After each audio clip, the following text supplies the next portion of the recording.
चलिए तो अब हम जानते हैं कोरकू जनजाति के बारे में। तो कोरकुओं का अर्थ होता है, यानी कोरकू शब्द का अर्थ होता है लोगों का समूह। यानी कोरकू का मतलब ये है कि लोगों का समूह। ये कोलेरियन समूह से संबंध रखती है। कोलेरियन समूह से कौन कौन सी हो गई? अब सहरिया हो गई, कोल हो गई और कोरकू हो गई। इनका क्षेत्र कौन कौन सा है? तो इनका क्षेत्र है बिल्कुल दक्षिणी मध्य प्रदेश, बिल्कुल जो महाराष्ट्र से लगे हुए जिले हैं। कौन कौन से? बैतूल हो गए, खंडवा हो गया, छिंदवाड़ा हो गया, सिवनी हो गया। इसके अलावा होशंगाबाद, हरदा में भी ये देखने को मिलती है। कौन सी?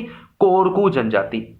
तो ये अपना उत्पत्ति स्थल, अपना उत्पत्ति जो है वो रावण या महादेव से मानते हैं। तो भगवान महादेव से या रावण से ये अपनी उत्पत्ति मानते हैं। ये अपने आप को राजपूत भी कहते हैं। इसके अलावा हमने पढ़ा था भीलाला, जो भील की एक उपजाति है, वो भी अपने आप को राजपूत मानते हैं। तो ये अपने आप को राजपूत मानते हैं। कौन? कोरकू। भील की भीलाला भी अपने आप को राजपूत मानती है। इनका क्षेत्र बिल्कुल दक्षिणी मध्य प्रदेश है। बैतूल है, खंडवा है, होशंगाबाद है, छिंदवाड़ा है।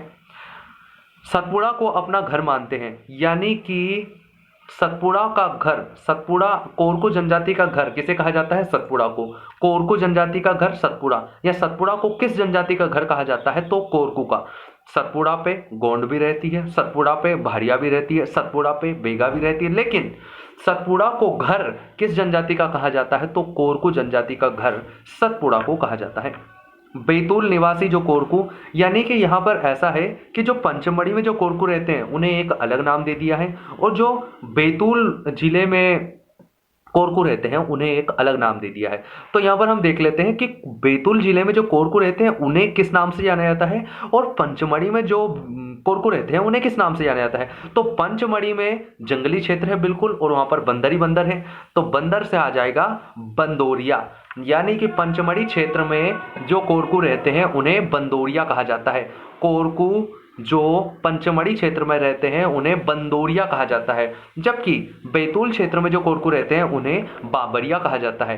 तो बैतूल क्षेत्र में बाबरिया, बैतूल क्षेत्र में बाबरिया, पंचमढ़ी में बंदर, तो बंदोरिया। क्या कहता है? बंदोरिया। इनकी विवाह पद्धति देख लेते हैं। तो एक है गोनोम। गोनोम पद्धति क्या होती है? वधु मूल्य को ये गोनोम कहते हैं। ब्राइडल प्राइस जो रहता है, यानी वधु मूल्य रहता है, उसे ये गोनोम, यानी कि ये वधु मूल्य को वधु मूल्य नहीं बोलते, वधु मूल्य को इन्होंने एक नाम दे दिया, उसका नाम है गोनोम। क्या है? गोनोम। जाओ, गो नाम ले लो, जाओ, गोनोम, गोनोम। तो गोनोम किसको बोलते हैं? ये वधु मूल्य को बोलते हैं। यानी वधु मूल्य के जरिए जब ये शादी करते हैं उसे गोनोम कहा जाता है। क्या कहा जाता है? गोनोम। लमझना या लमसेना, लम शब्द जहां भी आ जाए मतलब कि सेवा विवाह। चिथोड़ा विवाह भी इनमें प्रसिद्ध है। चिथोड़ा विवाह, चिथोड़ा विवाह में इसे दलाली विवाह या मध्यस्थ विवाह भी कह सकते हैं। इसमें क्या है, जो पुरुष की ओर से क्या करता है, एक व्यक्ति मध्यस्थ का कार्य करता है, और सारा कार्य यानी कि लड़की के घर वालों से बात करना हो या जो भी सारा काम है वो ये मध्यस्थ ही संभालता है। तो इसलिए इसे चिथोड़ा विवाह कहते हैं। क्या करते हैं? चिथोड़ा विवाह। एक है राजी बाजी विवाह, ये अपन ने भारिया में भी देखा था। तो राजी बाजी विवाह यानी कि लव मैरिज। विधवा विवाह का भी प्रचलन यहाँ पर देखने को मिलता है। तो गोनोम यानी वधु मूल्य, लमझना विवाह, चिथोड़ा विवाह और राजी बाजी विवाह, इसके अलावा विधवा विवाह भी इनमें प्रचलित है।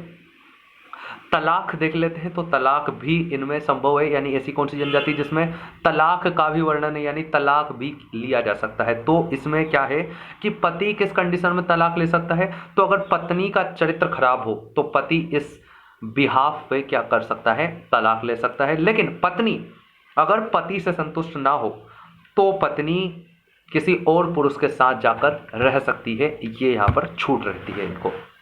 इनका समाज पितृसत्तात्मक है, अपन ने देखा था। सहरिया भी पितृसत्तात्मक है और कोरकू भी पितृसत्तात्मक है। इसके अलावा बाकी जनजातियों में महिलाओं और पुरुष में समानता है। संयुक्त परिवार इनमें देखने को मिलता है। सहरियाओं में भी संयुक्त परिवार हमें देखने को मिला था। उपजातियां कौन कौन सी है? तो एक होता है राजकोरकू, एक होता है पोथरिया कोरकू। राजकोरकू, पोथरिया कोरकू, वही आर्थिक आधार पर।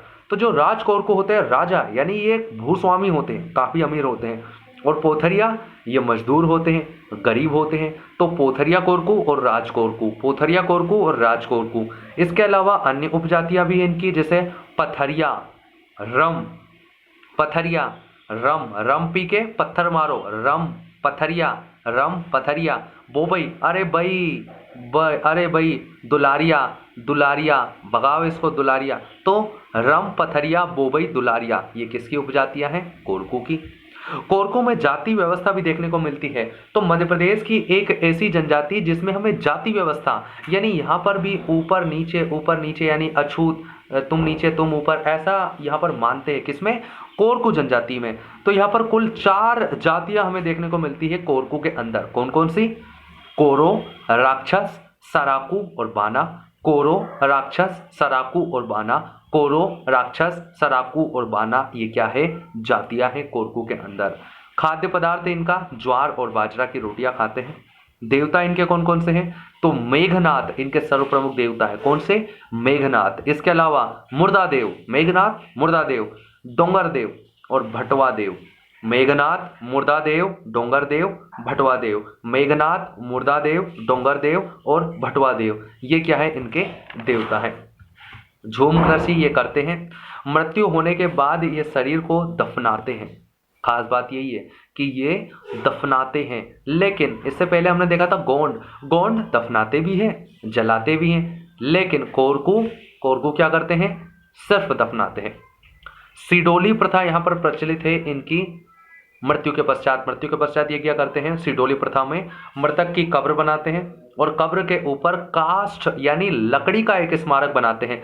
तो काष्ठ स्मारक बनाते हैं और जिसे मांडा कहा जाता है। तो मंडा क्या है? मंडा, जो काष्ठ स्मारक बनाया जाता है कब्र के ऊपर, उसे मंडा कहा जाता है। और ये काष्ठ स्मारक बनाने की प्रथा को हम सिडोली प्रथा कहते हैं। किसमें प्रचलित है? कोरकू में प्रचलित है। पड़ियार या भूमिका, जो सम्मानित व्यक्ति रहता है, पड़ियार अपने यहाँ पर रहता है ना, पड़ियार यात्रा करने वाले, तो पड़ियार या भूमिका सम्मानित व्यक्ति पड़ियार कहलाता है। इनके नृत्य कौन कौन से हैं? तो एक तो है चटकोरा। चटकोरा सबसे फेमस है। चटकोरा को याद कैसे रख सकते हैं? कि जो कुरकुरे हैं, कुरकुरे से कोरकू, तो जो कुरकुरे हैं वो कैसे रहते हैं? चटपटे। कुरकुरे कैसे रहते हैं? चटपटे। तो कोरकुओं में कैसा? चटकोरा नृत्य है।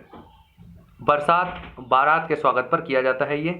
इसके अलावा थाथैया और गदाली, थाथैया और गदाली भी इनके नृत्य है। तो चटकोरा, थाथैया और गदाली, थाथैया, चटकोरा और गदाली, ये इनके प्रमुख नृत्य है।